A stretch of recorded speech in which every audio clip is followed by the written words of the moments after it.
নমস্কাৰ, মোৰ নাম সঞ্জিত মৰাণ। মই বৰডুমচা 1 নং মহং গাঁৱৰ।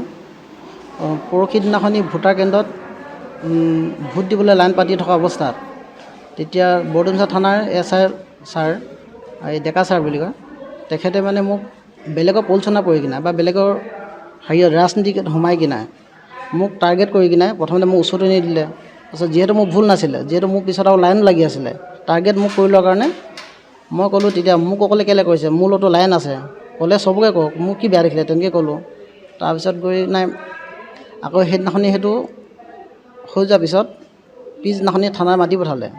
তেতিয়া ৰাতি কালি যিটো হৈ গ'ল থানাত, সেইটোত মানে সিহঁতে ডাইৰেক্টলি কৈছে কি যে এনেকৈ BJPৰ তেনেকৈ মটৰ লিপ দেখাইছ। তাৰপিছত এতিয়া ক'ত গ'ল ৰাজনীতি নেতা ক'ত গ'ল, এতিয়া MLA ক'ত গ'ল, CM ক'ত গ'ল, তেনেকৈ মানে এতিয়া কি কৰিব তোক বুলি কিনে তেনেকৈ থানাৰ ভিতৰত মৰা অৱস্থাত মাজে মাজে সেইটো কৰি কিনে পিটন দিছে। সেইটো কাৰণে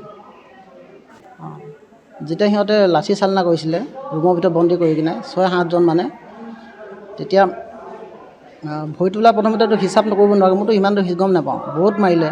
তাৰপিছত এই ভৰিবিলাকত প্ৰথমতে এইটো বিহ জলকীয়াটো ঘঁহি লৈছে, তাৰপিছত মাৰিছে, হাতত মাৰিছে, গোটেই পেণ্ট চোলা চব খুলি ল'লে। হয়, যোৱা 2 তাৰিখে পঞ্চায়ত নিৰ্বাচনৰ ভোট গ্ৰহণৰ সময়ত 1 নং মহং জিতবৰা মধ্য ইংৰাজী বিদ্যালয়ৰ ভোটগ্ৰহণ কেন্দ্ৰত মোৰ দাদা শ্ৰী সঞ্জিত মৰাণে ভোট প্ৰদান কৰিবলৈ গৈছিলে। সন্ধিয়া প্ৰায় 4:30 মান বজাৰ কথা। তেওঁ এটা লাইনত থিয় হৈ থকা অৱস্থাত আৰক্ষী বিষয়াজনে তেওঁক হয়তো কিবা আঁতৰিবলৈ কৈছিলে বা কিবা কৈছিলে, গোটেইখিনি কথা মই স্পষ্টভাৱে নাজানো, যিহেতু তাত মই উপস্থিত নাছিলোঁ।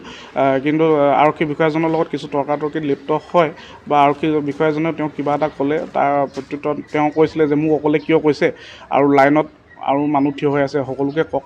তেনেকৈ কওঁতে তাৰ পিছদিনা আৰক্ষী থানালৈ মাতি পঠালে দাদাক।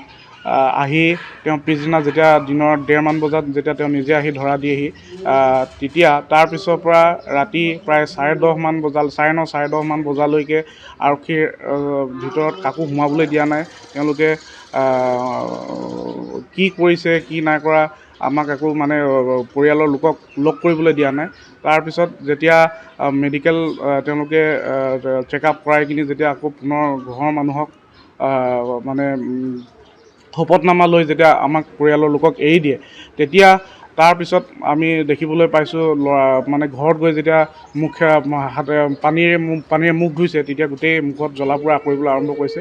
তেওঁ তাৰপিছত আমি সুধি গম পাইছোঁ যে তেওঁ একদম ভোট জলকীয়া সানি ওপৰি জোপৰি 6-7জন মানুহে গোলকৈ পিটিছে, পেলাই পিটিছে, ভৰি গোৰোহাত পিটিছে, ভৰি গোৰোহা আৰু ভৰিৰ মানে কলাফুলত স্পষ্ট দাগ, লাঠিৰ কোবৰ দাগ এতিয়া আমি দেখিবলৈ পাইছোঁ। তাৰপিছৰ পৰা মানুহজন খোজ কাঢ়িবলৈ পৰা নাই। আমি ৰাতিয়ে নিশাই আকৌ যিহেতু গোটেই গাতে পুৰণি আৰম্ভ হৈছে, গতিকে থাকিব পৰা নাই। গতিকে আমি নিশাই আকৌ ডিগবৈ অসামৰিক চিকিৎসালয়লৈ আমি লৈ আনিছিলোঁ। তাত ডক্টৰে প্ৰাথমিক চিকিৎসাখিনি কৰি এক্সৰে কৰিব লাগিব বুলি ক'লে, কিন্তু এক্সৰে যোৱা ৰাতি যথেষ্ট পলম হৈ যোৱাৰ বাবে এক্সৰে কৰিব পৰা নগ'ল। তাৰপিছত আমি ঘৰলৈ লৈ যাওঁ। কিন্তু আমি অসম আৰক্ষী এনেকুৱা যিয়ে নহওক, লাগিলে দায়ী হওক বা নহওক, কিন্তু তেওঁলোকে এনেকুৱাকৈ নিজে ধৰা দিবলৈ যোৱা মানুহজনক ইমান উপৰ্যুপৰি কিয় প্ৰহাৰ কৰিব, এই কথাটো আমি বিচাৰিছোঁ।